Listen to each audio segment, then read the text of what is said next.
Profarma e Demil, será que vale a pena investir em alguma dessas duas small caps? A gente vai descobrir juntos nesse vídeo. Mas antes, eu peço o teu apoio nesse novo projeto. Se você puder deixar o seu like, o seu feedback aqui nos comentários e principalmente se inscrever no canal, eu vou ficar muito grato, já que eu estou preparando um material semanal muito legal que vai desde análise de empresas até conteúdos educativos sobre valuation, contabilidade, finanças e muito mais. Além disso, se quiser ter acesso de forma gratuita a minhas visões de mercados, análises de ações e muito mais, link do grupo do WhatsApp aqui na descrição. Sem mais delongas, bora pro vídeo! Como vocês viram na intro, nesse vídeo eu preparei uma análise completa de duas ações para vocês, que são elas a Profarma, PFRM3 e a Demil, DMVF3. No decorrer do vídeo vocês vão entender melhor o porquê eu vou analisar elas de forma conjunta e não de forma separada. Para esse vídeo ficar bem dinâmico, eu dividi ele em duas partes. Essa primeira parte, por meio dos slides que estão aparecendo na tela para vocês, eu vou fazer toda a análise qualitativa das duas teses, desde um histórico, modelo de negócios, gatilhos, estratégias, riscos e assim por diante. Enquanto a segunda parte do vídeo vai ser reservada para aquela parte mais de valuation, entender se o investimento vale a pena, qual que é o valor justo dessas empresas, vou abrir meu modelo e também colocar as projeções que eu fiz para o futuro para essas duas empresas. Se você gostar desse modelo, peço que deixe feedback. Se não gostar, deixe aqui nos comentários também, para saber se eu devo seguir com ele para os próximos vídeos. Dito isso, começando o vídeo, sobre a empresa, né, um breve resumo, né, a Profarma e a Demil, elas são duas empresas que pertencem ao mesmo conglomerado, né, elas pertencem ambas ao grupo Profarma, como vocês podem ver a imagenzinha que está aparecendo aqui na tela, né, a Profarma ela vai atuar no segmento de distribuição, enquanto a rede Demil vai atuar no segmento de varejo, ambas no segmento farmacêutico, uma como distribuidora e outra como varejista, né, quando eu falo varejista, leia-se aqui rede de farmácias. E aí uma breve linha do tempo, para vocês entenderem como que essas empresas se cruzam, né? Eu vou até tirar minha câmera aqui da frente rapidamente, mas a Profarma, ela nasce em 1961 como uma pequena distribuidora lá no Rio de Janeiro, né? E aí no decorrer de mais de 50 anos, a Profarma vai crescendo como uma distribuidora de medicamentos, até chegar em 2006, quando já consolidada, já cobrindo boa parte do território nacional, ela faz o seu IPO na bolsa, né? Ou seja, ela abre o seu capital, passando a negociar suas ações lá em 2006. Então aqui ela já era uma empresa bem consolidada, com bastante nome de mercado, né? Em 2013, somente que ela foi entrar no varejo, né? Com a aquisição das redes Drogamil, Farmalife e Tamoio. Nesse momento ela adquiriu algumas farmácias, redes de farmácias, que estavam em situações financeiras bem negativas, né? Flertando até com uma recuperação judicial, com uma falência, e ela entrou no setor pagando um preço baixo e recuperando essas operações, né? E foi só em 2013, então mais de 60 anos depois da sua fundação, praticamente, né? Mais de 50, quase 60 anos depois da sua fundação, que ela foi começar a entrar no varejo. E aí o futuro, né, dela só se cruzou em 2016, da Profarma e da Demil, porque até então todas essas operações de varejo, elas estavam sob o guarda-chuva da Profarma distribuidora. Em 2016 elas foram segregadas com a fundação, né, da Demil, que se tornou a subsidiária responsável por todas as operações do varejo, que até então é de titularidade total da Profarma, né? Não tinha ninguém mais envolvido a não ser os acionistas da Profarma. Só em 2020, né, naquela onda de IPOs que aconteceu logo depois da pandemia, que a Demil foi ser listada, ela passou a ser listada na Bovespa, e aí a Profarma acabou vendendo, né, uma participação para outros acionistas, deixando de ser a titular principal da Profarma. Não principal, me desculpem, mas a titular única da Profarma. Em 2021, a empresa ela completou 60 anos, se consolidando como uma das maiores empresas do segmento farmacêutico no país. Então, rapidamente, esse foi um resumo de como que a Profarma surge como uma distribuidora, até em 2013 entrar no varejo, em 2016 fundar a Demil, em 2020 fazer o IPO da Demil, e em 2021 estar aí consolidada como uma das principais players em ambos segmentos, tá? Aqui para vocês entenderem essa participação, o grupo Profarma é dono de toda essa galera aqui em roxo que tá aqui embaixo, né? Um dos grandes problemas do grupo Profarma, quando eu falo grupo Profarma, eu tô me referindo a Profarma, PFRM3, o free float é bem baixo, né? Os controladores aqui em cima, esses três controladores conjuntos, são donos de quase 80% da empresa. O float, ou seja, as ações em livre negociação, são de apenas 22%. Dentro da Profarma, além de ser titular de uma série de outras empresas, né, que vocês podem ver aqui na tela, tá circulado aqui a rede Demil. Depois do IPO, a Profarma ela ficou com uma participação de 66,62% na rede Demil, no varejo. Ou seja, ela ainda é a controladora, mas ela não é mais a única acionista, como foi lá em 2013, quando ela adquiriu as operações de varejo e depois fundou a Demil, né, em 2016. No momento, então, ela segue sendo a controladora, mas ela não é mais a única acionista. E aí, apenas dando uma breve introdução, o foco desse vídeo não é falar sobre setor, modelo de negócios de forma super aprofundada, mas introduzindo vocês, caso não saibam, E aí, começando pela distribuição, a distribuição ela é basicamente uma revenda de medicamentos e itens de higiene e beleza para a farmácia. Então, a distribuidora ela vai servir como um meio-campo entre a indústria, que vai produzir medicamentos, vai produzir esses itens, ele vai vender para a distribuidora e a distribuidora posteriormente vai agregar a sua margem e vai repassar para o varejo, vai repassar para a farmácia. Nesse segmento, a Profarma é uma das principais players do país, ela é a segunda maior distribuidora, tendo 15 centros de distribuição e cobrindo aproximadamente 90% do país, com 49 mil clientes por mês. O que eu posso adiantar aqui já é que a distribuição ela é muito madura, né? É um segmento que a empresa já está muito consolidada, não tem espaço para tanta coisa acontecer pensando em crescimento. Afinal, ela já domina boa parte do mercado dela, já atende quem tem para atender, já teve muito tempo para expandir e já tem uma base de clientes muito fidelizada, né? É uma operação mais perene nesse momento, sem muito segredo para o futuro. Ao contrário do varejo, né? O varejo ele é mais fácil de entender porque ele simplesmente consiste naquelas farmácias que a gente vai no dia a dia. Ou seja, venda de medicamentos, itens de higiene, beleza, para o consumidor final. A farmácia vai vender pra gente, então farmácias, drogarias, enfim, né, como você preferir falar. Nesse segmento, a Demil, né, ela é pouco consolidada. Como as operações só começaram em 2013, vão fazer 12 anos nesse ano, né, ela ainda não está tão consolidada. Ela é somente a 11ª maior varejista do país, atua somente em 3 estados, Rio de Janeiro, Distrito Federal e Mato Grosso. Tem 276 estabelecimentos e uma média de 2,5 milhões de clientes por mês. E aqui é a grande avenida de crescimento, como vocês vão ver no decorrer desse vídeo. Indo para a distribuição, para a gente falar um pouquinho sobre o futuro desse segmento, vou passar minha webcam aqui para o lado para vocês conseguirem enxergar, mas como eu citei, é um setor muito resiliente, tá? Uma das coisas que mais me impressiona é como esse setor cresce de forma consistente com o passar do tempo.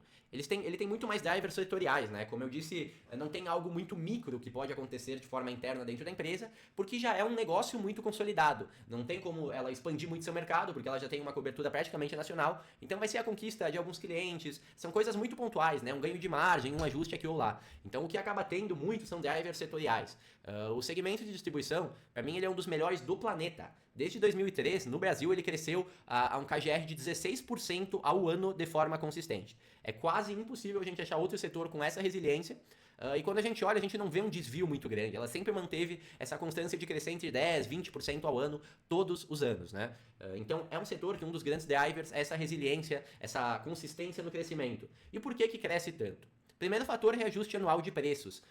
Vocês estão me vendo olhando bastante para o lado. Por que eu estou olhando bastante para o lado? Porque eu estou com 2 monitores, os slides estão de um lado, a câmera está de outro, e aí acaba que eu fico olhando para o lado. Mas é somente por isso, tá? Dando continuidade, o grande responsável é principalmente o reajuste anual de preços. Salvo engano, dia 31 de março, algo do tipo, a CMED ela sempre vai ter um reajuste de preços para os medicamentos, que historicamente, eu vou mostrar depois para vocês em um gráfico, ficou acima da inflação, né? Então todo ano, independente, tu vai ter esse reajuste de preços e tu não vai ter queda na demanda, porque é muito inelástica a demanda, né? Independente do preço, todo mundo continua precisando de medicamentos. Não é algo que nem um varejo super discriminado, né? Que tu pode deixar de comprar, trocar por concorrente, é algo muito mais difícil de acontecer. Segundo fator, envelhecimento populacional. No Brasil, a população tem uma tendência de envelhecer bastante, isso tem acontecido há alguns anos já, né? E essa tendência deve se manter. Com o pessoal envelhecendo, acaba que a demanda por medicamentos deve crescer bastante, porque, querendo ou não, a gente sabe, né, que doenças, problemas de saúde são mais comuns na parte mais velha da população. O próximo é a consolidação do mercado, ele ocorre de forma bem gradual. Quando a gente olha para fora do país, a maior parte do mercado é dominado por 3, 4 empresas. Hoje no Brasil a gente tem um mercado um pouco mais segmentado, mesmo que sim, seja consolidado de certa forma, mas tem uma tendência dele continuar se consolidando, chegar a se aproximar de economias desenvolvidas, onde 4, 5 empresas dominam todo o mercado, isso em distribuição. Por último, ganhos de eficiência, que é aquilo que eu falei, ajustes graduais com diluição de despesas, coisas do tipo, que vão gerar 0,5, 1 ponto de ganho de margem. É um setor de margens bem baixas, né? É difícil trabalhar com margem muito alta, por quê? Porque tu simplesmente é um revendedor, tu não tem como agregar muita margem, porque se tu tentar subir muita margem em cima do teu produto, vão te trocar por outro distribuidor. Tu tá fazendo um trabalho bem simples, que é comprar e depois revender. A margem naturalmente vai ser baixa, margem bruta é difícil de ter ganho, mas ganho de eficiência, ganho de despesa, alavancagem operacional é muito possível e é um dos principais drivers que a gente tem, micro, que a gente pode olhar para a empresa. Eu diria que talvez o único são esses ganhos de margem, mesmo que marginais, que podem ser importantes dentro da dinâmica da empresa, né? Tu tem um ganho de 1 ponto de margem, é algo gigante que muda totalmente a estrutura do negócio. Aqui nesse slide vocês podem ver de forma ilustrada um pouco de tudo que eu falei, tá? Começando no canto esquerdo superior, sobre o histórico de reajuste de preços. O reajuste ele sempre foi muito próximo ou acima da inflação desde 2015. Esses dados aqui foram divulgados pela Profarma em uma apresentação, né? E eu coletei eles aqui, a gente vê que sempre são muito próximos, então o reajuste ele sempre se mantém próximo da inflação e sempre em patamares positivos, o que é muito benéfico para a distribuidora. Aqui sobre a projeção da população brasileira acima de 65 anos, a tendência é que até 2044 a população idosa cresça em mais de 16, quase 16 milhões, né? É um KGR de 2,8%, está crescendo bastante desde os anos 2000 e é um trigger bem importante para o setor. Por último, aqui no lado direito, a imagem principal que ilustra aquilo que eu falei para vocês. Esse crescimento muito resiliente e muito constante. É uma escadinha praticamente que perfeita, em que praticamente em nenhum ano, salvo aqui 2007, o setor teve decréscimos, né, no seu faturamento total. Então é um setor muito consistente, KGR de 16%, e a expectativa é que essa tendência se mantenha, tá? O que pode acontecer até a gente ter uma queda de 2024 em diante, no crescimento do setor, ao menos foi o que a Profarma me passou, que pode crescer ali perto dos 10, 12%, mas por ajustes internos da empresa, a expectativa é que ela consiga manter esse crescimento. Dito isso, a gente pode ir para o varejo, onde a gente tem gatilhos que de fato são mais micro e não macro, como foi o caso da distribuição. O principal deles, sem dúvida, e é o que é mais que a gente tem que se atentar no varejo, é a expansão orgânica. O que é expansão orgânica? Abertura de lojas, né? Expansão via abertura de mais estabelecimentos, mais farmácias. E aí tem algo bem explosivo, bem agressivo, que a expectativa é que a Demil, ela dobre em tamanho até 2028. Hoje ela tem aproximadamente 276 lojas. A expectativa é chegar até 490 lojas em 2028, né? Eles têm um guidance que varia de 480 até 500 lojas, então o ponto médio ali são 490 lojas, que é o que eu costumo me basear, né? Então, quando a gente pensa em Demil, a gente tem que pensar nessa forte expansão que a empresa deve ter para os próximos anos. Aqui a gente tem um potencial per M&As também, como vocês viram no início, no histórico, a Demil, ela sempre cresceu via M&As. O que são M&As? São fusões, são aquisições. Ela nunca começou do zero, consolidou uma marca, não. Comprava marcas prontas, melhorava as operações e continuava crescendo via essas marcas que já eram de certa forma consolidadas no mercado. Pelo que eu já conversei com a empresa, eu senti que se tiver oportunidades, eles podem sim explorar M&As no setor de varejo. Próximo ponto, baixo endividamento. Aqui por algumas questões de integração entre varejo e distribuição, que eu vou comentar logo depois nesse vídeo, a empresa tem um baixo endividamento, ele é um setor que normalmente deveria ter um endividamento maior, mas por algumas questões específicas que eu vou comentar depois, ele é relativamente baixo. Mesma coisa para a necessidade de capital de giro, né? Aqui leia-se principalmente estoques e contas a receber, que também é baixo quando a gente olha para os pares setoriais. Por último, expansão de margens, tá? Como eu falei, as operações de varejo, elas eram bem deficitárias, operações com problemas, com margens muitas vezes negativas, e a empresa tem conseguido melhorar muito, melhorar suas margens, então tem bastante espaço ainda para de forma consistente ela apresentar no ano cheio margens mais próximas das concorrentes, que no caso é uma Panvel, uma Pague Menos, uma Raia Drogasil, que são operações mais redondas. Então no varejo, além de ter espaço para crescimento, esse crescimento que vem de fora para dentro, tem crescimento que vem de dentro para fora também, que no caso é ganho de eficiência, ganho de produtividade e assim por diante. E aí um pouco do que eu acabei de falar no último slide, ele entra aqui na integração entre a Profarma e a Demil. Algo que acontece muito no mercado internacional é uma distribuidora integrar operações de varejo nas suas operações. Isso não acontece tanto no Brasil, mas foi um modelo que a Profarma, até por ter um dos acionistas, que é um dos maiores players do mercado farmacêutico do planeta, ela começou a fazer. Ela entrou com a Demil justamente com essa estratégia de integrar as operações. E daí tu pode me perguntar: Pedro, por que a gente não vê uma Panvel entrando no segmento de distribuição? Por que a gente não vê outras empresas, né, com esse movimento de farmácia entrando em distribuição? Porque faz muito mais sentido o movimento oposto do que o movimento da farmácia entrar em distribuição. Por quê? Porque a distribuição, naturalmente, ele é um setor muito mais consolidado, né, muito mais difícil de tu entrar e de tu competir com outros players, e principalmente a distribuição tem margens mais baixas, né? Então, quando uma distribuidora começa a ter operações de varejo, ela, olhando para o consolidado, ela consegue aumentar e expandir suas margens, além de diversificar um pouco as operações. Então, esse movimento faz muito mais sentido do que o movimento oposto. E por que faz sentido além do ganho de margem, é claro? Primeiro que são negócios muito sinérgicos, né? A gente está no mesmo setor em que de um lado a gente vai ter a distribuidora e do outro lado a gente vai ter a empresa que compra da distribuidora. Então a gente tem uma sinergia clara, principalmente comercial, entre essas empresas. Uma empresa vai poder comprar e vender para outra, tu vai conseguir ter uma otimização logística muito grande, né? Em um momento a tua frota, ela pode não estar entregando para certos players. E aí nesse momento que está parada, tu continua rodando, fazendo entregas para Demil. Algo muito positivo que entra naquela questão de por que não tem tanta dívida e baixa necessidade de capital de giro na Demil, porque tudo vai ficar na distribuidora. A distribuidora vai ficar com a estocagem e só vai enviar de forma gradual para a Demil aqui a parte dos estoques, né? E a Demil, em contraponto, ela vai ser um consumidor estável que sempre vai estar tendo essa troca com a Profarma, sempre vai estar demandando.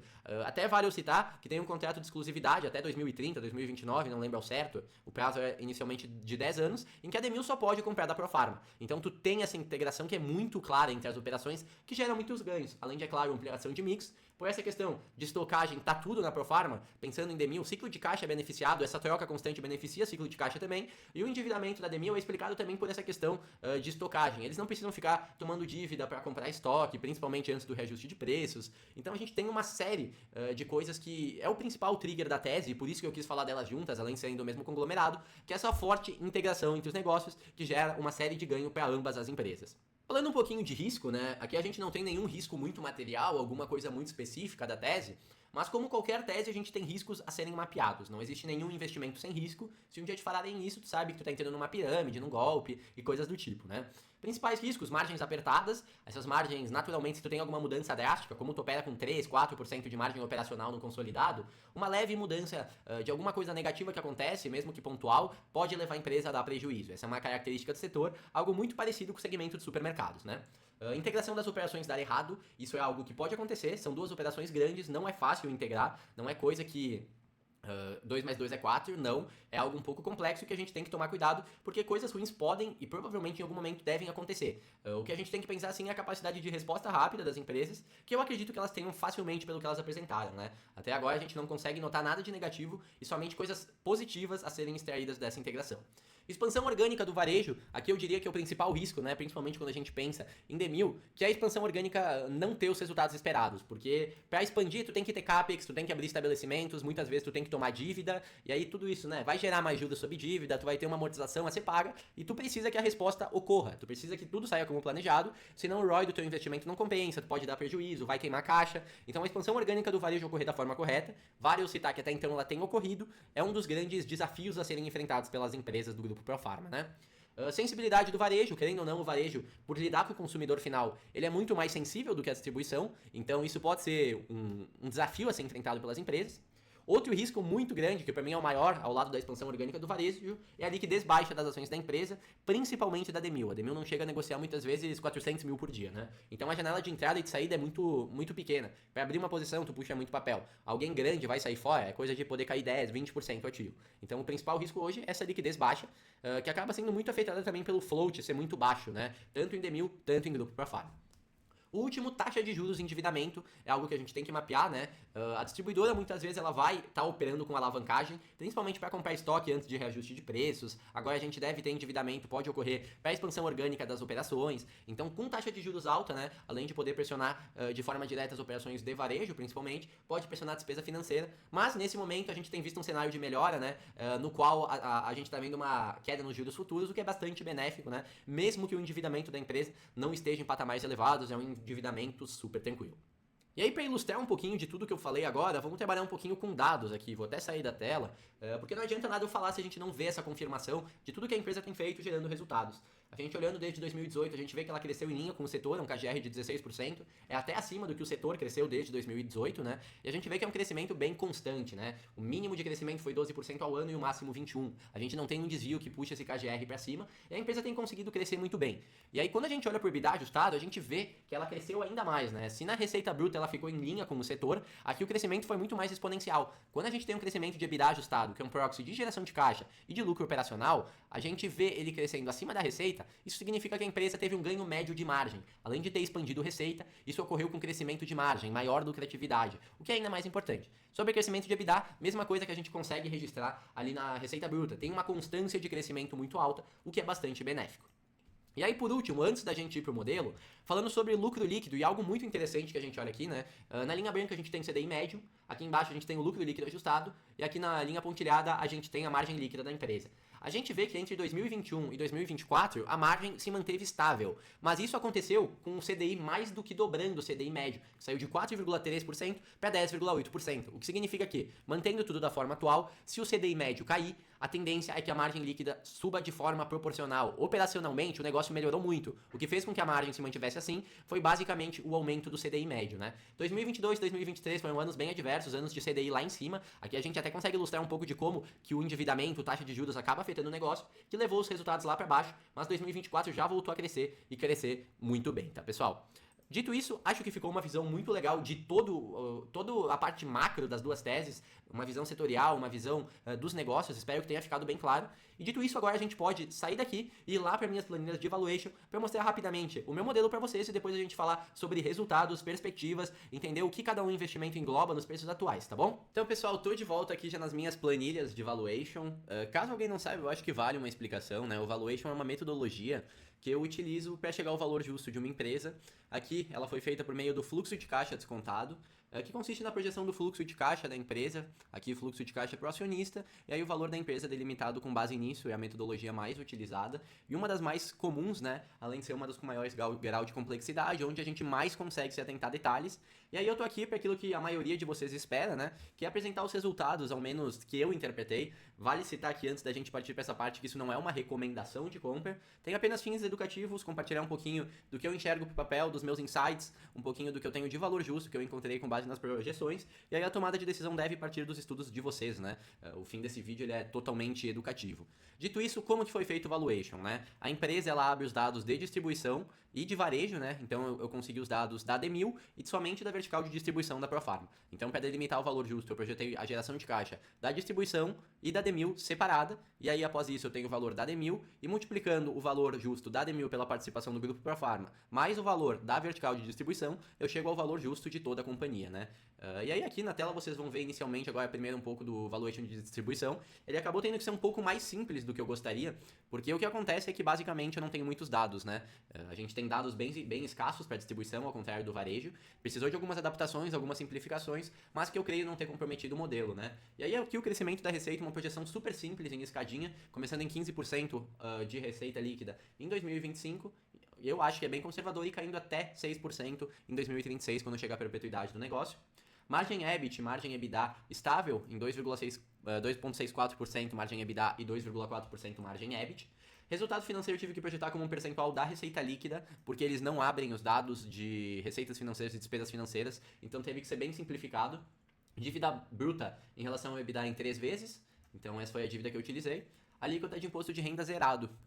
A parte de distribuição não paga imposto de renda hoje, segundo o que eu falei com a companhia, o que nos levam a esses dados de lucro líquido, né?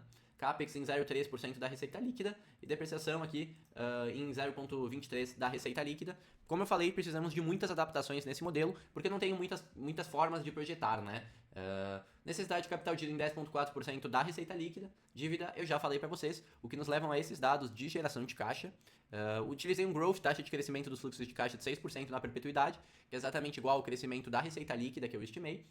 Taxa de desconto de 18,5%, 13,5% de taxa livre de risco. Hoje é aproximadamente o que o DI futuro longo está. E 5% de prêmio de risco, que é o que eu costumo utilizar. Não utilizei muito acima disso, porque eu julgo ser um negócio bem perene, de baixo risco. Então, utilizei 5%, o que nos levam a esses dados aqui, acrescendo caixa, né?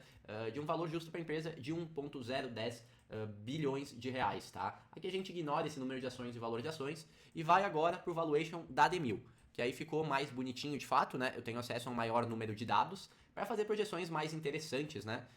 Então eu projetei a receita líquida com base em uma curva de maturidade. Eu não projetei por metros quadrados porque eu não tenho esse dado, mas fazendo as aberturas ano a ano, como vocês podem ver aqui embaixo, chegando em 491 lá em 2028, que está dentro do guidance da empresa, né? Que eu comentei para vocês. Com a receita líquida de loja madura crescendo em 6% ao ano, em linha com o que cresce o mercado como um todo, né? Pensando somente em inflação. Então foi bem conservador, se assim a gente pode falar, né? O que nos leva a esses dados aqui de receita, né? Crescendo de 19,3%, 24%, 23%, 21% e assim por diante até chegar a 6,14% em 2036. Aqui a margem EBITDA a gente sai de 3,8% em 2024 para um máximo de 4,5% em 2030, né? Receitas financeiras, como percentual da receita líquida em 0,5%. Despesas financeiras operacionais em menos 0,25%. E aqui tem as projeções de juros de dívida e dívida EBITDA, né? A dívida é bem baixa, então utilizei uma relação de uma vez EBITDA para dívida bruta, né? Taxa aqui em linha com o que tem sido entregue pela empresa. Imposto de renda em menos 25%. Utilizei esse dado porque foi o que eu conversei com a empresa e achei razoável, né? A gente chega a uma margem bruta até um pouco conservadora na perpetuidade. Desculpa, a margem líquida de 2,28%. Aqui um pouco dos meus dados de CAPEX, né? Eu projetei o CAPEX com base na abertura de lojas, reformas e outros gastos com CAPEX, né? Depreciação e amortização, projetei aqui em algo que a gente chama de waterfall, com uma vida útil média de 10% para todo o CAPEX investido, né? Gerando essa depreciação ano a ano. Necessidade de capital giro ficando em 5,5% em todo o período. Dívida bruta já falei para vocês, o que nos leva a esses dados aqui, empresa queimando caixa ao acionista até 2028, começando a gerar bastante caixa até 2035, né? 5% de crescimento na perpetuidade, em linha com a inflação, taxa de desconto 13,56%, um ponto acima da distribuição, por eu ver o negócio como de mais risco, né? E aí aqui a gente chega ao valor justo, né, considerando caixa, de 506 milhões para o varejo, o que dá R$10 por ação, hoje elas valem R$6, que chega a esse upside aqui, né? Que a gente tem algumas projeções de múltiplo, 7 vezes lucro 25, 5 vezes lucro 26, então... Resultados finais são esses que vocês estão vendo na tela. A gente tem um valor justo de distribuição de 1.010 bi, que é praticamente o que a Profarma inteira vale hoje, tá, pessoal? E um valor justo de varejo de 506 milhões. Considerando a participação da Profarma na D1000, a gente tem um valor justo para a Profarma de 1.3 bi, o que dá um upside de 35% frente à cotação atual que a gente tem da Profarma. Na D1000, um upside de 67%. O que a gente pode considerar aqui, né? Minhas conclusões são as seguintes. Pensando em curto prazo, eu vejo um curto prazo ainda mais favorável para a Profarma, porque a empresa já está entregando resultados, não tem tantos empecilhos pela frente, tem um momentum melhor, tem mais liquidez, então no curto prazo ela segue muito atrativa. No entanto, gradualmente, olhando para o longo prazo, eu vejo maior atratividade para a D1000, com o negócio rampando as estratégias, gerando os resultados esperados, aí ela pode começar a andar. Não à toa, no momento, a Profarma não para de subir, D1000 segue um pouco travado, o ativo não está conseguindo engatar uma tendência de forma consistente. Na minha conta, na física, eu tenho feito uma estratégia de dividir 50-50 em cada uma das duas, né? Gosto muito das duas posições, então acho que pensando em curto prazo, vale ter Profarma, pensando em longo prazo, vale ter D1000, com base nos meus estudos, nas minhas opiniões pessoais, como eu citei. Isso não é de forma alguma recomendação para vocês, é apenas expor um pouco do que eu vejo para essas teses, para essas empresas que eu gosto, que eu tenho estudado, e assim por diante, tá, pessoal? O vídeo, ele basicamente era esse, eu espero mesmo que vocês tenham gostado. Deu bastante trabalho, principalmente para a confecção dos slides, deixei os modelos bem ajustados, modelos que eu uso no meu trabalho, tô aqui abrindo para vocês. Então se vocês puderem deixar o like, se inscreverem, deixarem seu feedback aqui nos comentários, sem dúvidas, vai significar muito, vai ajudar muito no projeto, vai fazer com que eu traga mais vídeos para vocês dos mais variados conteúdos. Também deixa aqui embaixo o que vocês querem para os próximos vídeos. Não esquece de entrar no meu grupo gratuito lá do WhatsApp para receber minhas análises e visões de mercado. E por último, para quem ficou até o final, como esse é o primeiro vídeo do canal, nada melhor do que 50% de desconto em todos os planos aqui da Bendorf, onde eu produzo bastante conteúdo, né? Eu e a equipe, a gente produz conteúdos desde carteiras recomendadas, relatórios de análise, análises de resultado, envio de trades, análise macroeconômica, enfim, muito conteúdo. Vou deixar aqui embaixo o link com 50% de desconto para os dois planos. Vocês podem conhecer um pouco melhor do que tem nos planos. Também aqui na descrição vou deixar o link. Planos a partir de R$19 ao mês. Muito conteúdo interessante. No vídeo de hoje era isso. Espero que tenham curtido e até mais.